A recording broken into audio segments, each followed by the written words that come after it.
Okay, I'm going to show you now what it looks like if you go to the Start New Attempt. Click on that, and this will pull up the single page option for students. And if you hit the next page, it'll bring up the next question right here for the students. This is the option, one question at a time. And if you wanted to change it where they could just scroll through the questions all at once, you can go back to settings right here and then change it over from one question per page to use page breaks and hit save. And then you go back to preview, and this is what the students will see. So instead of that one question at a time, it's something they can scroll through and do.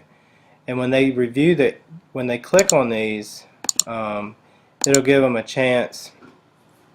It'll show that no answer is provided. It'll also stop them too, to know that they've missed a couple questions when it's this scroll through thing.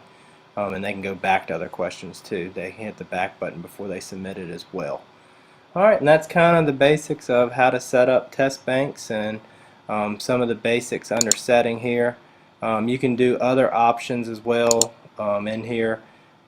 By clicking on edit, you can put in when something is due, a due date as well. So if you missed it the first time you set up and you're like, oh man, I need to go back and change that date over, or put a date in, you can go back and do that as well from the settings page as well.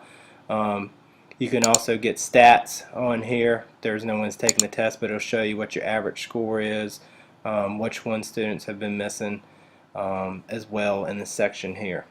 Okay, so I hope that helped you out, and thank you again. Alright, I am going to show you how to create question banks or a test bank, and then how to import questions into that test bank, and also how to import or bring those questions into some type of assessment that you're creating. Alright, so to start out, you're going to have to create some type of a test or question bank. So click on Resources up here at the top, and you're going to go down here to Personal. Click on Personal. And right here, this section for you will probably be empty if you haven't created any before. But you're going to go to Add Resources, and you're going to go all the way down to the bottom where it says Add Question Bank. And we'll call this New Bank 2017. Okay, and we're going to hit Create. And it should throw it down here at the bottom, and you'll have a test bank. Okay, and you click on it, then there's nothing in it. With this, you can create questions from scratch straight into the bank to pull up for later, or maybe you want to use some of the questions that you've already created, and that's what we're going to do here. I'm not going to create them from scratch here. So I'm going to go back to an exit ticket. I just went through my folders and pulled up an assessment that I had here. This is an exit ticket that I have, and what you're going to do is click on the question section right here, and it pops them all up for you, and there they are listed. And then you're going to go down to Options, Add Questions to Bank. So click on that, and then I have them all selected here, and then I'm going to hit Next. Okay, now I'm going to have to pick the bank. Okay, I'm going to go to Home, and it will be all the way down to the bottom, one we just created, New Bank 2017. So I'll click on that, and then I'm going to add the questions to that bank. Okay, so everything that was in this exit ticket should now be in that text bank. So I will go back to Resources to kind of refresh it here, and they should be in there when we go down to it. So we click on the test bank, and instead of being empty, we now have 10 questions there, okay, that we just pulled from that exit ticket. So they are now in this test bank or this question bank right here. Now, to add questions to an assessment that we just created for this bank, we'll just click on this, just pick a random one here, and I will go down to exit tickets. Say I want to make a new one, but I want to use this test bank that I've got here. Add materials, test quiz, we'll call this new ticket, whatever. Okay, we'll create it. Category ungraded. Alright, now I'm going to click Add Question, and I'm going to go down here from Question Banks.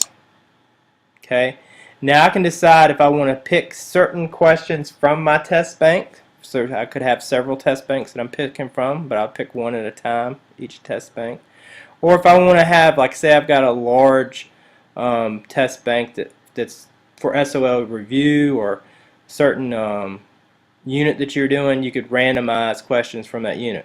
So I'll just pick individual ones here.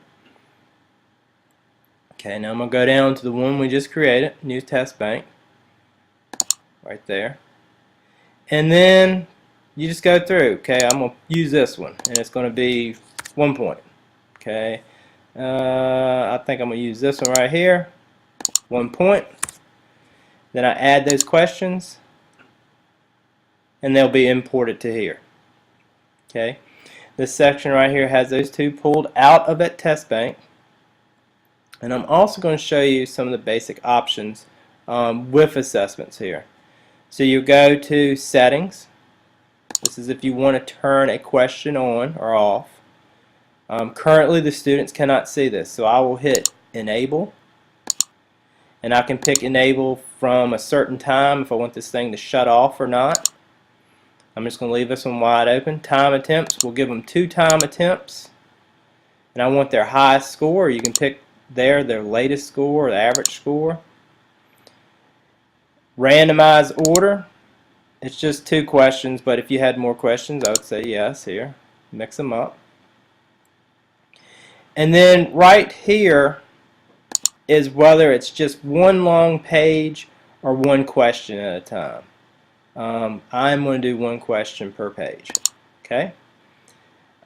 Question review. Will the student get to review the question one last time before they submit? I'm going to say yes. Is it going to be resumable? Say the internet went out or they didn't finish. I'm going to say yes. They can get back into it before they submit it. So I'm going to click yes. And then this is where the students can view right here. Sometimes on an exit ticket I will do yes, they can see what they submitted, and if they got the question wrong it will show them the correct answer. So it's giving instant feedback for them there. Hit Save Changes, and then to preview what the students would see is right here.